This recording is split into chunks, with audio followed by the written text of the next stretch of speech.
The United Earth Council chamber was filled with angry voices. 50 representatives from Earth and its colonies argued about what to do. The large screen on the wall showed the draconian terms, sent 3 hours after their meeting on the Defiance. 3 combat trials, read Council President Maria Fisher. If we win, they offer protection and alliance. If we lose, Earth becomes their vassal planet. Major Frank Daniels stood at the back of the room. At age 38, he had seen more combat than anyone else in the room. His face had a long scar down the right side, and his green eyes watched everyone carefully. He stepped forward when President Fisher asked for military advice. "We can't win in ship-to-ship combat," Frank said. "Their technology is too advanced, but in personal combat, we might have a chance." "Are you suggesting we accept this challenge?" asked a Mars representative. Frank nodded. "I volunteer to lead our team." Dr. Olivia Ramirez, who had been studying the data from the Defiance meeting, raised her hand. "I've analyzed their movements. They're strong, but slow. Their reaction time is about twice that of humans." This information changed the mood in the room.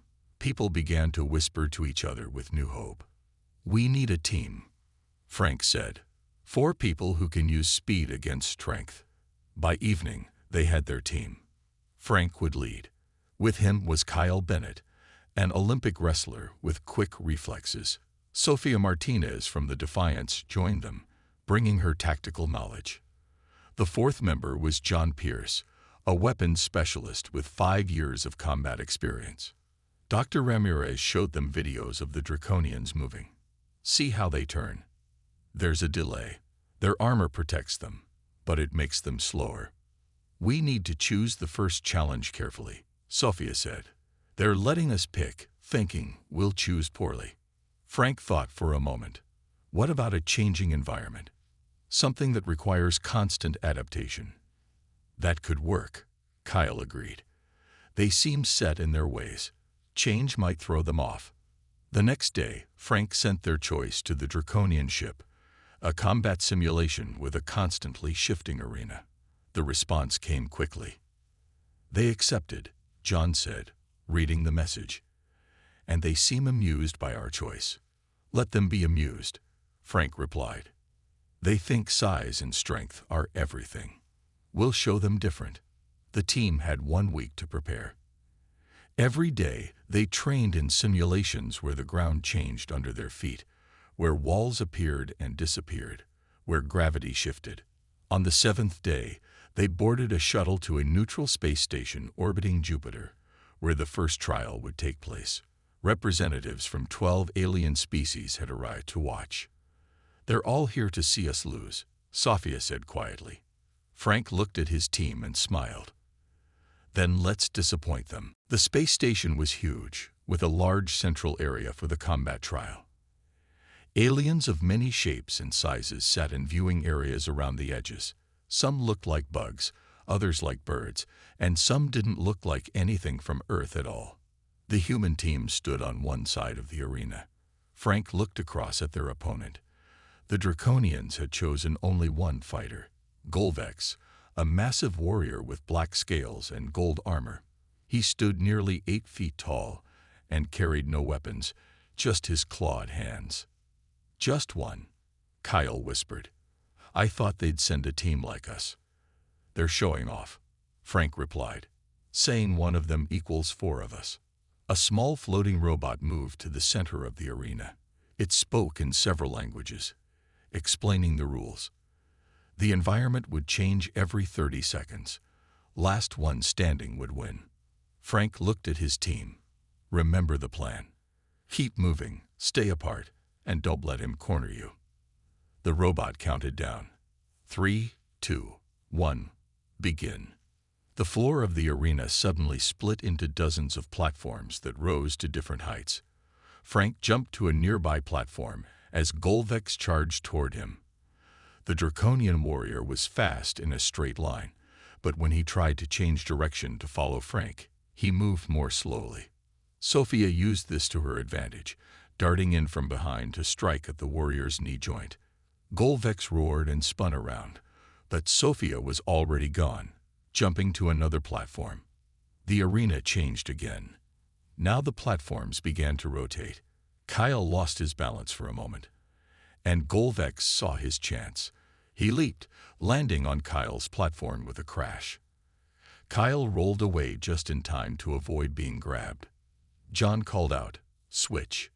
This was their signal to change positions. All four humans moved at once, confusing Golvex, who couldn't track them all. As the minutes passed, the arena changed 5 more times. It became a maze, then a series of narrow bridges, then platforms over what looked like lava, then a single island surrounded by water, and finally a climbing wall. With each change, the humans adapted quickly. The Draconian grew more frustrated. His movements became less careful. When the arena changed to the climbing wall, he slipped while trying to follow Sophia upward. Frank saw their chance. "Now," he shouted. All 4 humans moved toward Golvex from different directions. The Draconian couldn't watch them all. John struck first, landing a solid hit on the warrior's arm. Then Kyle slid in low, knocking one leg out from under him. Sophia hit him from behind, and Frank delivered the final blow to his chest. Golvex fell from the wall, landing hard on the floor below. He tried to stand but couldn't. The robot announced, "Trial 1 complete. Human victory." The alien audience was silent for a moment. Then whispers spread through the crowd. No one had expected this outcome. The Draconian Emperor stood from his viewing box, his face showing rage. "Prepare for the second trial," he growled. "Underwater combat on Europa. 2 days from now." Frank helped his team members down from the wall. They had won the first battle. But the war was far from over. Dr. Olivia Ramirez and engineer Sam Watson worked through the night. They had only 48 hours to prepare for an underwater battle on Europa.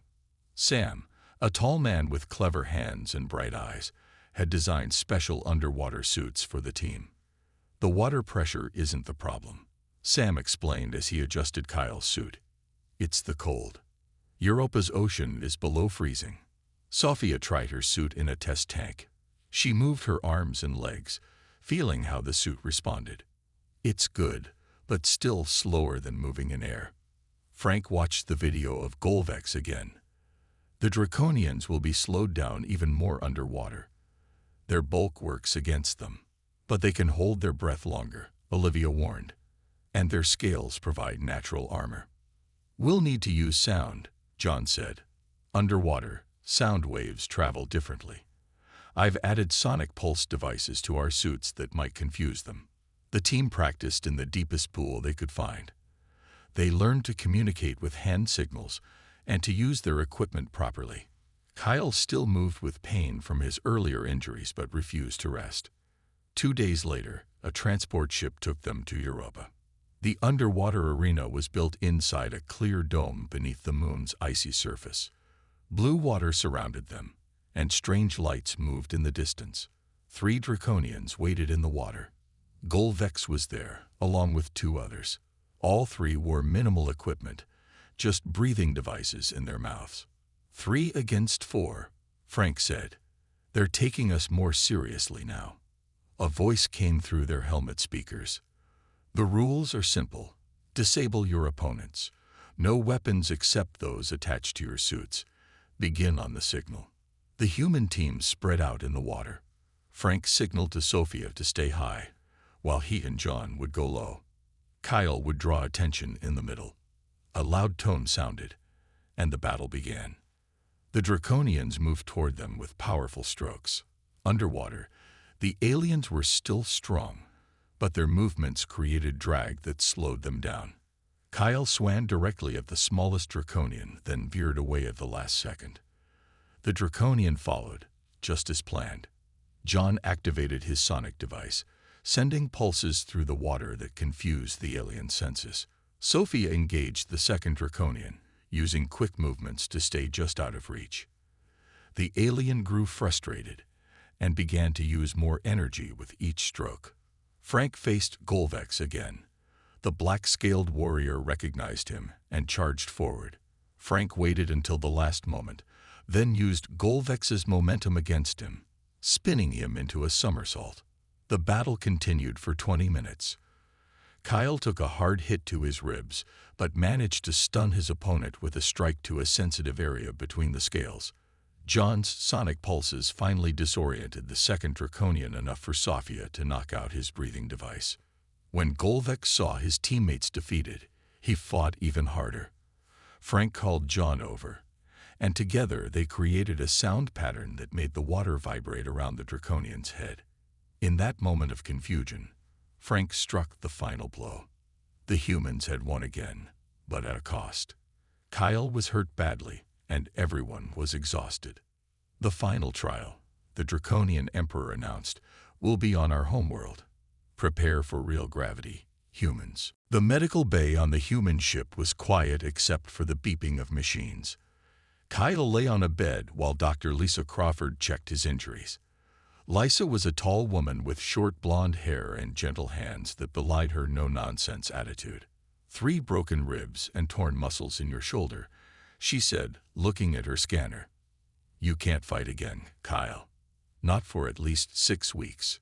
Kyle tried to sit up, wincing in pain. The final trial is in 2 weeks. I have to be ready. Frank stood at the door, watching. He knew Kyle was brave, but bravery wouldn't heal bones faster. We need a replacement, he said. Finding someone wasn't easy. The Draconian homeworld had gravity 1.5 times stronger than Earth's. A normal person wouldn't even be able to stand properly there. Sam built special gravity chambers for the team to train in. Each day, they increased the gravity a little more. Walking became difficult. Running was nearly impossible. Even breathing took more effort. On the 5th day of training, Sam brought in a new person. This is Eric Powell, he said, former boxing champion. He's been training in high gravity for years. Eric was shorter than Frank, but had broad shoulders and powerful legs. His dark skin was covered in old scars, and his hands looked like they were made of stone. I hear you need someone who can take a punch, he said with a smile. For the next 9 days, the team trained harder than ever before. Sophia studied Draconian fighting styles, looking for weaknesses. John worked on ways to conserve energy in high gravity. Frank and Eric practiced fighting while barely able to move. Dr. Ramirez discovered something important about Draconian armor. The plates connect here and here. She showed them on a model. Hit these spots, and you might break through. When the day came to leave for the Draconian homeworld, Dr. Crawford had one last warning. Your hearts will be working overtime. Don't push too hard, or they might fail. The journey took 3 days. When they arrived, the human team could barely walk down the ramp from their ship. The gravity pulled at them like invisible hands trying to drag them to the ground. The arena was a simple circle drawn in dirt. Around it stood thousands of Draconians, all watching with cold yellow eyes. The Emperor sat on a raised platform, his scales shining gold in the light of a red sun. Humans, he called out, his voice booming. For the final trial, you will face 3 of our elite warriors. No weapons, no assistance, just your strength against theirs. Frank looked at the 3 Draconians entering the arena. They were bigger than any they had seen before, with thicker armor and longer claws. This isn't fair, Sophia whispered. The agreement was equal numbers. They never intended to fight fair, Frank replied. They just want to win. Eric stretched his arms, seemingly unbothered by the gravity. Then we'll just have to surprise them, won't we? The signal to begin sounded, and the 3 Draconian warriors charged forward, their feet shaking the ground with each step. The first few minutes of the battle were brutal. The humans could barely dodge the powerful blows from the Draconian warriors. Every movement took twice the effort it would on Earth. Frank signaled to his team to spread out. They had practiced this strategy for days. Make the Draconians work harder by chasing them. Conserve energy, Frank called as he backed away from a warrior with red scales. Let them tire themselves out. The red-scaled Draconian laughed. You can barely stand, human. How long do you think you can last? Eric moved differently than the others. While Frank, Sophia, and John struggled against the gravity, Eric seemed to flow with it. He stayed low to the ground, using short, quick movements. The smallest draconian warrior, a green-scaled female, charged at Eric. Instead of backing away, Eric stepped to the side at the last moment. He struck quickly at the spot where her arm plates connected. The draconian howled in pain. "They have weak spots in their armor," Eric called to the others. "The joints where the plates meet." Sophia watched the draconians carefully. They always follow the same attack pattern, she realized. 3 strikes, then they reset their stance. She waited for a black-scaled warrior to complete his pattern, then darted in during the reset. Her strike wasn't strong enough to hurt him, but it threw off his rhythm. The crowd began to murmur as the battle continued. The humans weren't winning, but they weren't losing either.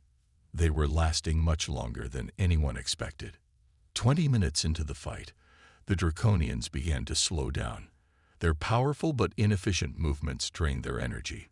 The humans, despite their weakness in the heavy gravity, were more efficient. John noticed the red-scaled warrior breathing heavily. "They're tiring faster than us," he called to Frank. Frank nodded. It was time to change tactics. "Move to phase 2, he ordered. The humans began to coordinate their attacks. Sophia would distract a warrior. Then John would strike at a weak point. Frank and Eric worked together against the largest one. Eric landed a perfect hit on the black-scaled warrior's knee joint. The draconian fell to one knee, unable to stand. 1 down, 2 to go. The Emperor stood up from his seat, his face showing anger. This was not how the battle was supposed to go. The green-scaled female warrior charged at John.